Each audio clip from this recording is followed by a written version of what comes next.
बाबा गोविंद साहब के महंत पूज्य श्री भगेलू महाराज जी का दर्शन करने वालों की आज लंबी फहरिस्त रही, जिसमें क्षेत्राधिकारी देवेंद्र, थानाध्यक्ष संत कुमार सिंह, जिला पंचायत अध्यक्ष टेक, जिला पंचायत सदस्य श्रीकांत कनौजिया, प्रधान अजय गोंसाई आदि लोगों की लंबी फहरिस्त रही।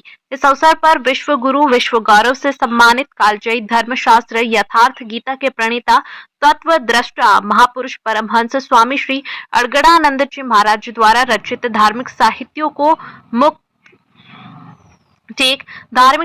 को मुफ्त में बांटा गया। बाबा गोविंद साहब मठ के संत सूरदास जी व जिला पंचायत सदस्य श्रीकांत कनौजिया ने बाबा गोविंद साहब के चमत्कारों को बताया। जी महाराज जी, 1726 में जी इनकी समाधि हुई है, समाधि यहाँ हुई है बाबा गोविंद साहब की। गोविंद साहब की। और भुरपुरा से जब चले थे तो क्या नाम, इनके गुरु का आदेश था कि यहाँ से जाते जाते जहाँ सूर्यास्त हो जाए वहीं पर अपनी छड़ी गाड़ देना, वहीं पर तुम्हारा मेला लगने लगेगा। तो जब वहाँ से चले, यहाँ आते आते इनको शाम हो गई थी। बहुत बड़ा विराट जंगल रहा, जो 3-4 किलोमीटर का जी। तो इसमें जब ये बूढ़ी नदी ही गंगा बहती रही, इसी के किनारे पर बैठ करके अपनी तपस्या शुरू किए।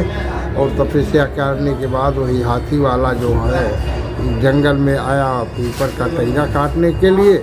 तो उसने देखा कि हाँ और कोई एक सूफी संत भजन में लगा है, तो उसने वही जा कर के जनाया। तो गांव के लोग घर से वही मेटी अपना लाते थे हरिया के, और घर से यहाँ चाउर लेवे और दाल लेवे, जो कुछ पाए जाए गंगा जी से बालू बोर के पानी वो हल्दी नमक रख देते रहे। गोविंद साहब अपना भजन से उठते जब रहे तो ये वही हल्दी नमक डाल करके अपना खिचड़ी खा लेते रहे।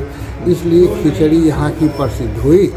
और ये जो आज इतना बड़ा पोखरा है, तो बलिया का एक सेठ था, उसकी जहाज़ जो थी वो दरिया में डूब रही थी, उसको सोने और चांदी का रोजगार होता रहा। उसने वहीं से अर्जी लगाया कि गोविंद बाबा हमारा नाव अगर पार हो जाए तो हम पहाड़ पोखरा और मंदिर बनवाए। यहाँ पर गोविंद साहब अपने 12 शिष्यों के साथ बैठे रहे। और जब उनको नहीं पसीना हो रहा था, लेकिन गोविंद साहब की शरीर बैठी थी उसमें पसीना हो रहा था।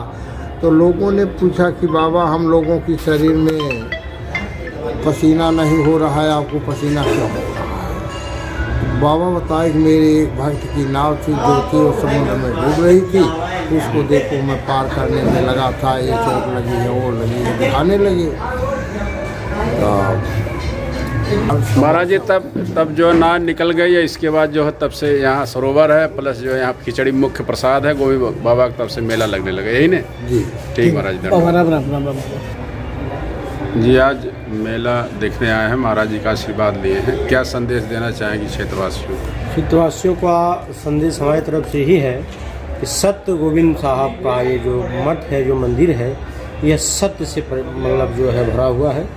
और यह पूर्वांचल का महीनों सबसे बड़ा चलने वाला ये मेला है।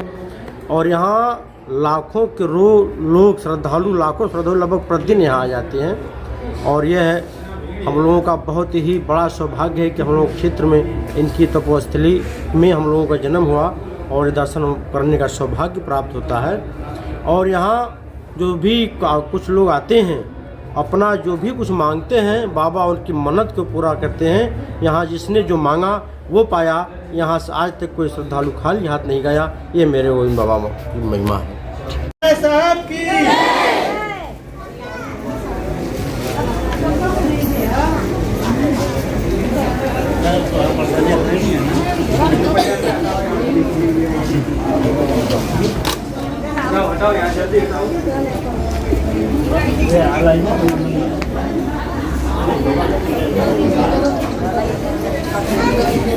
हमारे